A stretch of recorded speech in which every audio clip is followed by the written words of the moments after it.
सुनिए, विरोध के सुर के आगे बलूचिस्तान के मुद्दे पर पाकिस्तानी संसद में बवाल की स्थिति भी देखी गई है। पाकिस्तान की संसद में विपक्ष ने किया है जोरदार हंगामा। बलूचिस्तान को लेकर विपक्ष ने शहबाज सरकार को घेरा है।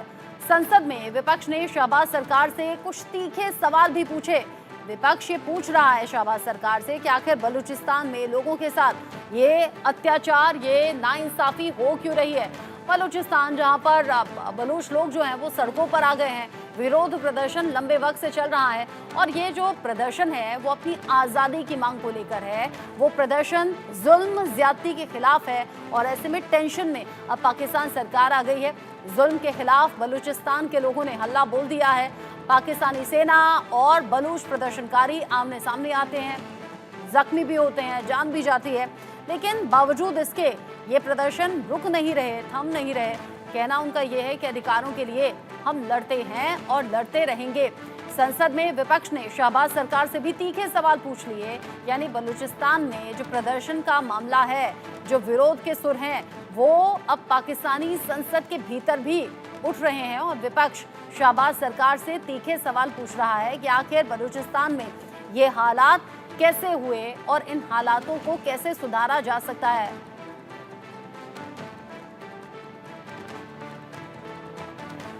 खबर इस बीच ये भी है कि बलूचिस्तान नेशनल पार्टी के चीफ ने इस्तीफा दे दिया है। इस्तीफे के पहले अख्तर मेंगल ने सरकार पर बड़ा हमला बोला और हमला बोलते हुए कई बड़ी बातें कही। उन्होंने कहा कि बलूचिस्तान का सरकार से भरोसा जो है वो पूरी तरह से खत्म हो चुका है। अख्तर मेंगल ने और भी बड़ी बातें कही। उन्होंने कहा कि सरकार को बलूचिस्तान की जनता का कोई ख्याल ही नहीं है। एरिया वाइज सबसे बड़ा प्रांत है बलूचिस्तान, यहाँ आवाम जो है वो सबसे कम है, यानी कि जो जनसंख्या है वो बहुत ज़्यादा कम है। यहाँ बेसिक सुविधाओं का अभाव है, यहाँ अत्याचार और नाइंसाफ़ी बहुत ज़्यादा लोगों पर की जाती है, जुल्म के इंतहा है। और ऐसे में बलूचिस्तान में लोग जब सड़कों पर आए और महिलाओं को उसमें देखा गया तो ये साफ हो गया कि ये जो विरोध के सुर हैं ये अभी दबने वाले नहीं हैं। रह रहकर ये जो विरोध हो रहा है मुश्किलें बढ़ा सकता है पाकिस्तान सरकार की, क्योंकि बलूचिस्तान में इस प्रदर्शन को लंबा वक्त हो गया और अब ऐसे में बलूचिस्तान के लोग ये कह रहे हैं हमें पूरी तरह से आज़ाद कर दो, हमें पाकिस्तान सरकार से कोई उम्मीद नहीं है। क्योंकि फौज के नाम पर पाकिस्तानी सेना जब वहाँ पर जाती है तो उल्टा आम लोगों पर अत्याचार होता है, आवाम पर वार किए जाते हैं, बेवजह बेगुनाह लोगों को मार दिया जाता है और लोगों में जो असंतोष है वो बहुत ज़्यादा बढ़ा हुआ है इन हालातों को देखते हुए। इस्तीफे से पहले अख्तर मेंगल ने सरकार पर बोला तीखा हमला और कहा कि बलूचिस्तान का सरकार से पूरी तरह से भरोसा खत्म हो गया है, क्योंकि सरकार को बलूचिस्तान की जनता का कोई ख्याल नहीं।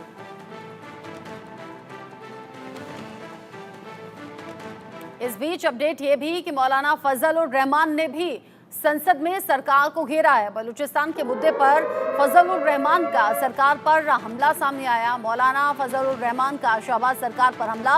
वो कह रहे हैं बलूचिस्तान को नजरअंदाज करने का जो परिणाम है वो गंभीर होगा। ग्रुप बनाकर हाथों में रॉकेट लॉन्चर लेकर घूम रहे हैं लोग, यानी कि जो खतरा है वो बढ़ रहा है वक्त के साथ में। ग्रुप बनाकर हाथों में रॉकेट लॉन्चर लेकर घूम रहे हैं लोग। आप समझिए कि हालात क्या होंगे अगर वाकई ऐसा है। ग्रुप बनाकर हाथों में रॉकेट लॉन्चर लेकर अगर लोग घूम रहे हैं, इसका मतलब जान की परवाह नहीं है। इसका मतलब विरोध की जो अग्नि है वो और ज़्यादा धधकती हुई भड़कती हुई नजर आ रही है। और यहाँ सीधे तौर पर पाकिस्तान सरकार पर एक और वार किया गया। पूछा गया मौलाना फजल उर रहमान की तरफ से कि आखिर बलूचिस्तान के मुद्दे पर सरकार सोचती क्या है। शहबाज सरकार पर यह हमला कि बलूचिस्तान को जो नज़रअंदाज अभी किया जा रहा है, क्योंकि जो बेसिक सुविधाएं हैं, जो बेसिक अधिकार हैं, वो भी बलूचिस्तान में लोगों के पास में है नहीं। ऐसे में पाकिस्तान सरकार पर अनदेखी का आरोप लगातार वहां पर लंबे वक्त से लोगों के जरिए हो रहा है। और अब चर्चाएं इस बीच बहुत तेजी से आगे बढ़ी हैं कि 1971 में जो हुआ था, पाकिस्तान से अलग हटकर टूटकर बांग्लादेश बना था, तो कहीं ऐसा तो नहीं कि पाकिस्तान टूटेगा फिर से और बलूचिस्तान अलग हो जाएगा। राकेश कुमार सिंह इसको लेकर मेरे साथ में जुड़ गए हैं, मैनेजिंग एडिटर इनपुट। मेरे सीनियर कुलीग अजय जांडियाल भी मेरे साथ में जम्मू से जुड़े हुए हैं। अब जो हालात इस वक्त बने हुए हैं अजय, यहाँ पाकिस्तान सरकार चौतरफा गिरी है, पाकिस्तानी सेना जो सेना कम और यहाँ आतंक मचाती हुई ज़्यादा नजर आती है। बलूचिस्तान में जो विरोध की अग्नि है वो लगातार धधकती हुई नजर आ रही है। ऐसा क्यों है कि इन दिनों ये चर्चा बहुत तेजी से फैल रही है कि जो 1971 में हुआ वो अब फिर से होने वाला है पाकिस्तान में? ये है कि अगर आप देखें तो पिछले काफी समय से, जब से इमरान खान सरकार की थी, उसके बाद तख्ता पलट हुआ, शहबाज शरीफ जो है वो सत्ता में आए, तब से अगर आप देखें तो पाकिस्तान में अगर नहीं रुके हैं तो वो आम लोगों के प्रदर्शन है, आम लोगों का रोष है, जिनको लेकर पाकिस्तान में कभी गौर नहीं किया गया। और गौर कैसे करेंगे, क्योंकि पाकिस्तान में अगर कोई किसी की चलती है तो वो सिर्फ पाकिस्तानी सेना की चलती है, ISI की चलती है।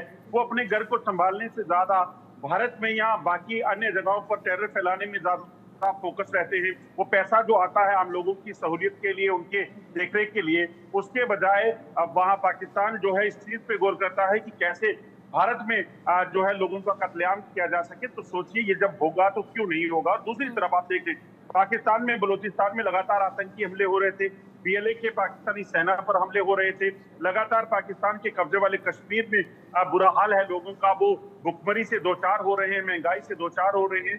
और उसके विपरीत अगर भारत में या जम्मू कश्मीर में अगर आप देखें तो यहाँ लगातार ग्राफ ऊपर जा रहा है, यहाँ पे चीजें बेहतर हो रही हैं, अनाज सस्ता है, खाने पीने के सामान से लेकर लोगों के इलाज तक मुफ्त सुविधाएं जो है वो सरकार अगर कर रही है, तो वहां पे जो लोग दिख रहा है तो वो विरोध लोगों का आखिरकार क्यों नहीं होगा। और उसी विरोध के चलते पाकिस्तान में अब एक बार फिर लग रहा है कि जो हालात 1971 में हुए थे वो वहां पर वापस देखने को मिलेंगे। और शहबाज शरीफ की सरकार कब तक चलेगी, पाकिस्तान नेशनल असेंबली का क्या हाल होगा, अगले कुछ समय में ये जो है वो तय हो जाएगा। अब राकेश, जिस तरह के हालात अभी अजय जिक्र भी कर रहे हैं, देखिए एक तरफ तो POK है, पाक अधिकृत कश्मीर, जहां पर लोग सड़कों पर आकर तिरंगा हाथ में इनफैक्ट लेकर ये कहते हैं नेता चाहिए मोदी जैसा, अगर नहीं हो पा रहा है तुमसे तो भारत में विलय हमारा कर दो, हमें इन सब बंदिशों से आज़ादी चाहिए, हमें अपने बेसिक अधिकार चाहिए जो हमारे अधिकारों के दायरे में आता है। इधर बलूचिस्तान जहां पर लोग लंबे वक्त से प्रदर्शन कर रहे हैं, और जब महिलाएं इस प्रदर्शन का नेतृत्व करने लगे, महिलाएं बड़ी संख्या में इस प्रदर्शन का हिस्सा हो जाएं, तो आप क्या समझें, क्या वाकई पाकिस्तान के टुकड़े टुकड़े होंगे?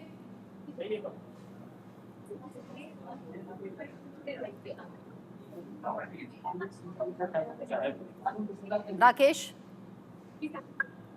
देखिए रचना, सबसे महत्वपूर्ण बात यह है कि सड़क पर तो विरोध प्रदर्शन हो ही रहा है, लेकिन पाकिस्तान की नेशनल असेंबली में जो बुधवार का दृश्य रहा वो सबसे महत्वपूर्ण है।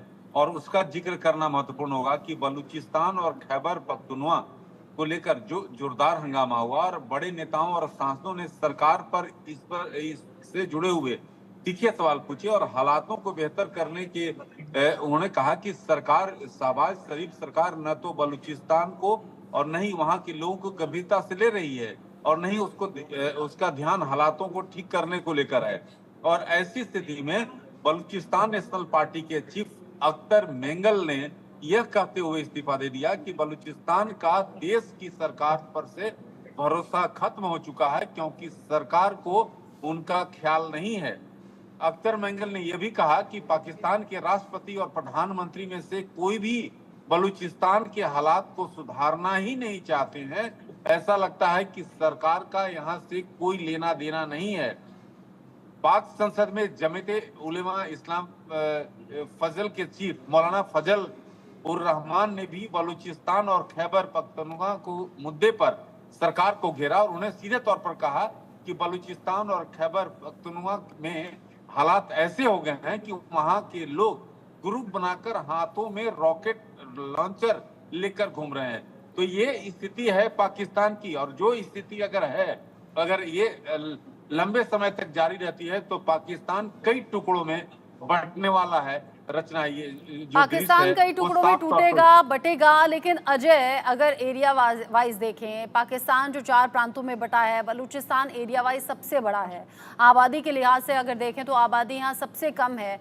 क्या यही सब रीज़न है कि लोग यहाँ बसते नहीं, और अगर यहाँ पर कम संख्या में भी लोग हैं तो अपने अधिकारों के लिए आवाज़ उठा रहे हैं कि शायद उनकी आवाज़ को सुन लिया जाए, शायद उन्हें उनके बेसिक अधिकार मिल जाएं? सबसे बड़ा प्रांत जो है वो खैबर पख्तूनख्वा का पड़ता है, और वहां के लोगों की हालत जब देखें तो वो बद से बदतर होती चली गई। इसीलिए वहां के लोगों ने कहा कि आप कहने को तो सरकार पाकिस्तान की है, मगर जब बात यहाँ पर कुछ करने की आती है तो कुछ नहीं। तो इसीलिए लोगों ने कहा कि हमें पाकिस्तान नहीं चाहिए। हमें नहीं चाहिए कि चीन के वहां पे चीन वहां पर जो सीपैक का कॉरिडोर बनाने का प्रयास कर रहा है वो चाहिए। चीन यहाँ को इन्वेस्टमेंट करे, क्योंकि ये इलाका हमारा है। पाकिस्तान इस पे कुछ नहीं करेगा, चीन इस पे कुछ नहीं कर सकता। हम खुद इसे संभालेंगे, हमारा अलग देश होगा। इस चीज को लेकर लगातार बलूचिस्तान में आवाज उठती रही, मगर पाकिस्तान ने क्या, जिसने आवाज उठाई उसको अगवा कर दिया गया, उसको मार दिया गया, उसको दफन कर दिया गया। जब कोई वहां पर प्रदर्शन हुए तो उनको बेरहमी से मारा गया। जब पाकिस्तान के कब्जे वाले कश्मीर की हालत देखे तो महिलाओं के साथ बलात्कार, महिलाओं के साथ अत्याचार, और उनको घर से युवाओं को अगवा करके ले जाना, फिर वापस नहीं लौटते वो लोग। जब इस तरह के हालात वहां पर लोग देख रहे हैं तो आप सोचिए कि लोगों के लिए इसके अलावा और क्या ऑप्शन होगा। और आज अगर नेशनल असेंबली में पाकिस्तान की इस मुद्दे को उठाया गया है तो उसके पीछे की वजह है, क्योंकि उन्हें वोट तो लोगों ने देने हैं। जब लोगों की वेलफेयर नहीं हो पा रही, जब आप समर्थन सरकार बनाने के लिए दे रहे हो, लोगों को कुछ मिल नहीं पा रहा, तो ऐसे में इसका विरोध होना तय है।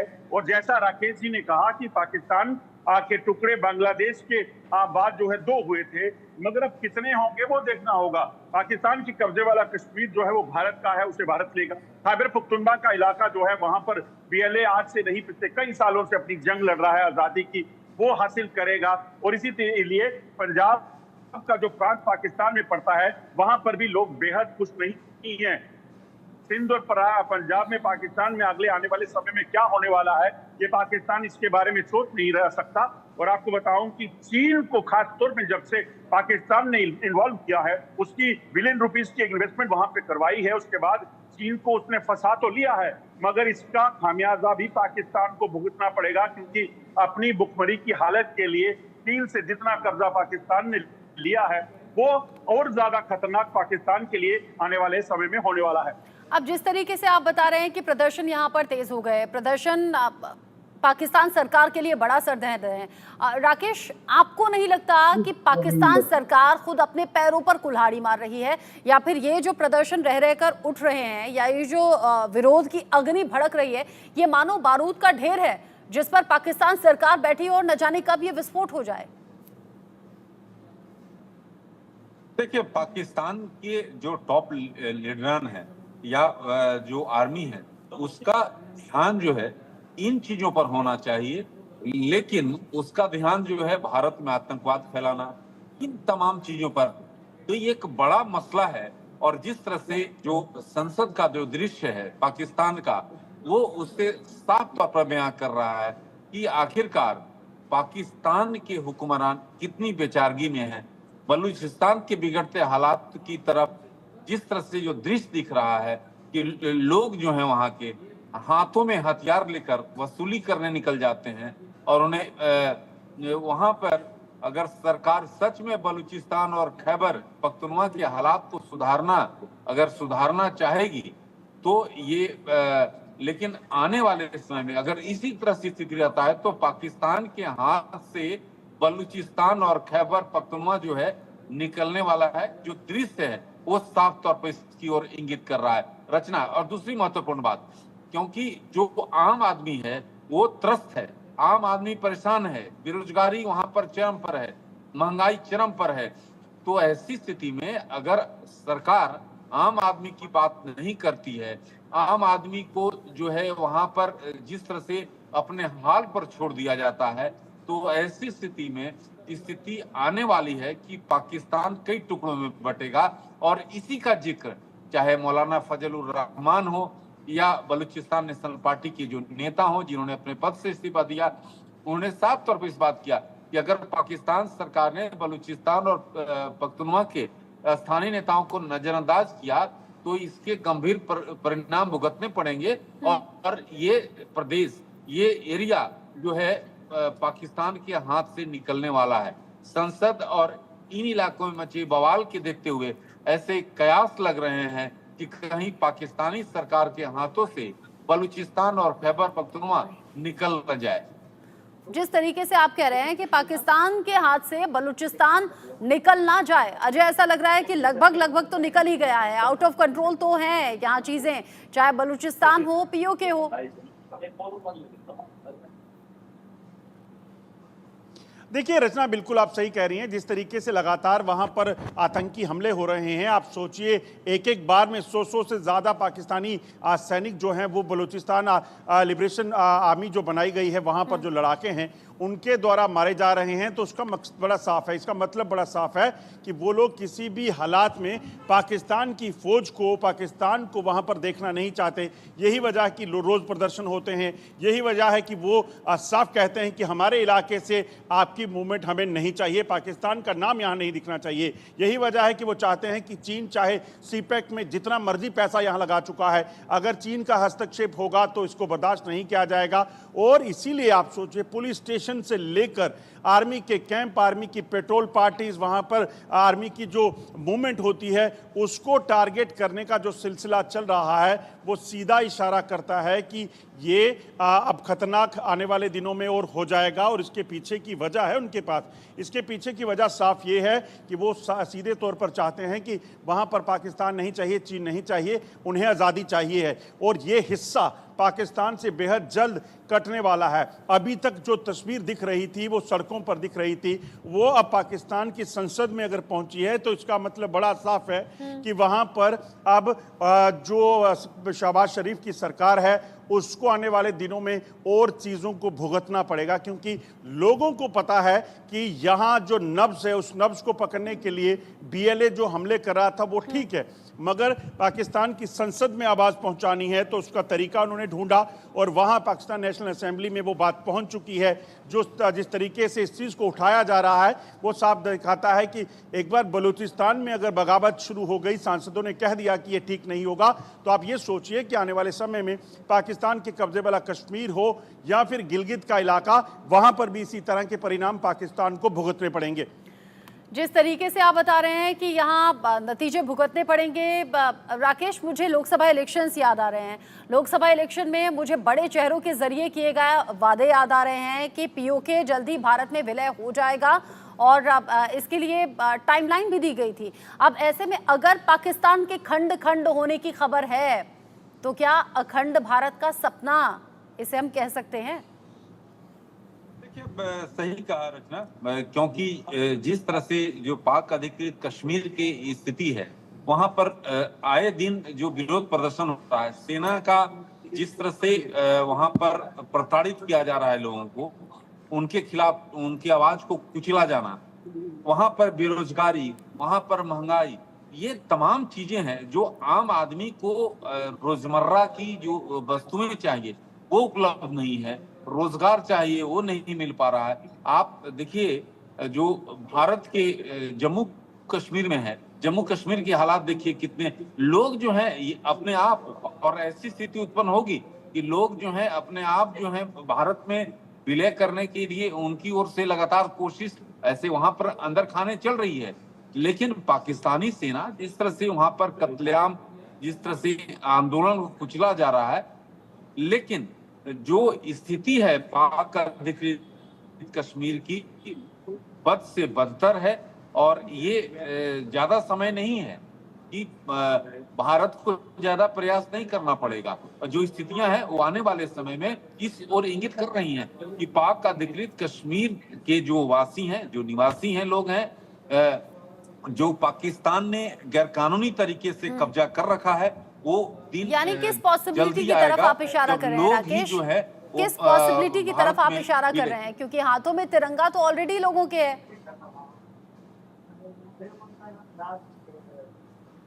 राकेश,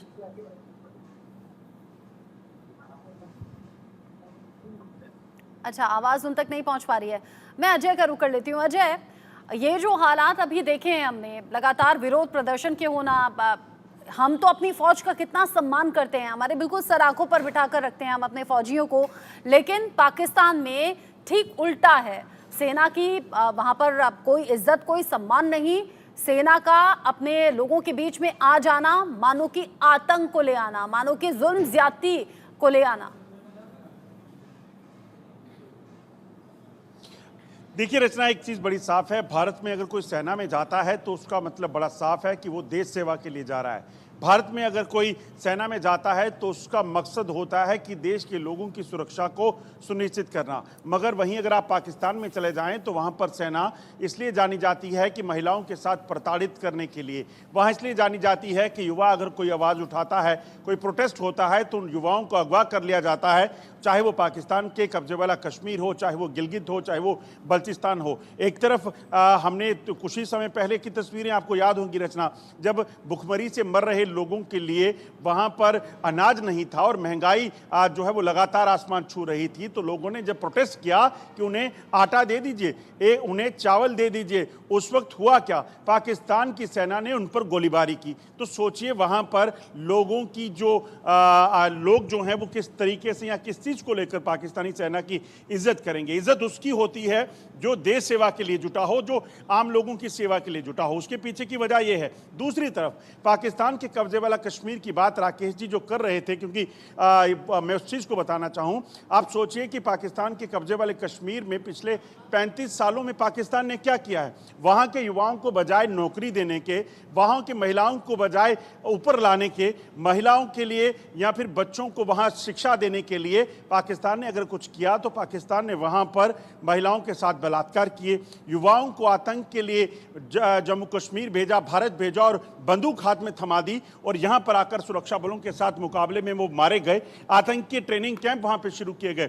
जम्मू कश्मीर में आपको बताऊं कि पिछले कुछ ही सालों में करोड़ों रुपए की इन्वेस्टमेंट जो है वो आई है इंडस्ट्री के जरिए, मगर वहां टेरर इंडस्ट्री चलती है, जहां अगर कोई उसे ज्वाइन करता है, उसमें काम करता है तो उसको मौत मिलना तय है। ये जब पाकिस्तान लोगों की लिए सोचता है, पाकिस्तानी सेना अगर उसके लिए सोचती है तो फिर पाकिस्तान के लोग पाकिस्तान के लिए कैसे सोचेंगे? और इसीलिए मुझे याद आता है अजय, मेहरंग बलोच जो इस तरह के प्रदर्शन का नेतृत्व करती हुई नजर आती हैं। एक महिला जब सड़कों पर आ जाए, इस तरह के प्रदर्शन का नेतृत्व करे तो चूल्हे हिला देने वाली बात है ये पाकिस्तान सरकार के लिए। और अब तो संसद के भीतर इसकी चर्चा। बिल्कुल आप सही कह रही हैं। आप सोचिए कि जिस भी व्यक्ति को, जिस भी शख्स को जब वहां पर अपनी आवाज उठानी पड़े, तो देखिए भारत में क्या होता है, डेमोक्रेसी का मतलब है कि आपको कोई तकलीफ है, आप कुछ चाहते हैं तो उसके लिए आप आवाज उठा सकते हैं, आप प्रदर्शन कर सकते हैं, आपको ये कॉन्स्टिट्यूशनल राइट है, आप अपने हकों के लिए लड़ सकते हैं। मगर पाकिस्तान में ये राइट नहीं है। पाकिस्तान में अगर आप आवाज उठाते हैं तो उसका मतलब है कि आप पहली आवाज उठेगी तो जेल पहुंचेंगे, दूसरी आवाज उठेगी तो आपको मौत मिलेगी। ये है पाकिस्तान की असलियत और यही वजह है कि आज पाकिस्तान में गिलगित बाल्टिस्तान हो, चाहे वो बलूचिस्तान का इलाका है, चाहे वो पाकिस्तान की कब्जे वाला कश्मीर है। और आपको याद होगा जब चुनाव होने वाले थे, इमरान खान सत्ता में थे और जब उनको लग रहा था कि अब उनका अंतिम समय आ चुका है, उनको उखाड़ फेंका जाएगा, तो तब पाकिस्तान के इस्लामाबाद से भी कई प्रदर्शनों का सिलसिला शुरू हुआ था। आपको ये भी याद होगा कि जब इमरान खान की सत्ता पलट होनी थी, शहबाज शरीफ को जब सत्ता में लाना था, तो इमरान खान का जब चिट्ठा निकाला गया तो पता चला कि पाकिस्तान के प्रधानमंत्री, जो पूर्व प्रधानमंत्री अब हैं, उन्होंने करोड़ों रुपए के घपले कर दिए। उनको जो सरकारी चीज़ें थी उनको बेच दिया गया। आप तोशाखाना का मामला देखिए, आपने कई कितने मामले जो हैं इमरान खान पर देखे हैं। अभी कुछ समय पहले एक खबर आई थी, आपको याद होगा कि पाकिस्तान के पूर्व ISI चीफ जो हैं उनको हिरासत में ले लिया गया। किस लिए? क्योंकि उन्होंने करप्शन किया था, करोड़ों रुपए का घपला वो कर गए थे।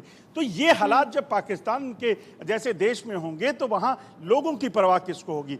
हर उस जर्नल पर, पाकिस्तानी सेना के जर्नल का अगर आप रिकॉर्ड देखेंगे जो रिटायर हो चुके हैं, उनके खिलाफ कोई ना कोई मामला होगा और वो कभी भी वहां पर रहकर नहीं जीना चाहते हैं। वो उसके बाद हमेशा विदेश चले जाते हैं, सऊदी अरब चले जाते हैं, अमेरिका चले जाते हैं, कनाडा चले जाते हैं, ताकि वो अपनी ज़िंदगी गुजार सकें ऐशो आराम से, क्योंकि पैसा तो उन्होंने वहां पर रहकर बहुत बना लिया होता है। मगर वहीं भारत को देखेंगे तो यही स्वार्थ, यही हुक्मरानों का जो स्वार्थ है, ये पाकिस्तान को खा गया, पाकिस्तान को निगल गया। और अब हालात ऐसे हैं कि रोजी रोटी का संकट है, 2 वक्त की रोटी तक एक बड़े तबके को वहां मिल नहीं पा रही है। और ऐसे में जो प्रदर्शन है वो लगातार पाकिस्तान को खोखला कर रहे हैं। कह सकते हैं कि आने वाले वक्त में टूटकर बिखर जाएगा पाकिस्तान। 1971 में जो हुआ वो फिर से दोहराने वाले हैं। अजय जांडियाल, राकेश कुमार सिंह, आप दोनों का बहुत शुक्रिया मेरे साथ में जुड़ने के लिए, इस डिस्कशन में साथ में रहने के लिए। इसीलिए हम कह रहे हैं पाकिस्तान के हाथ से मानो निकल गए।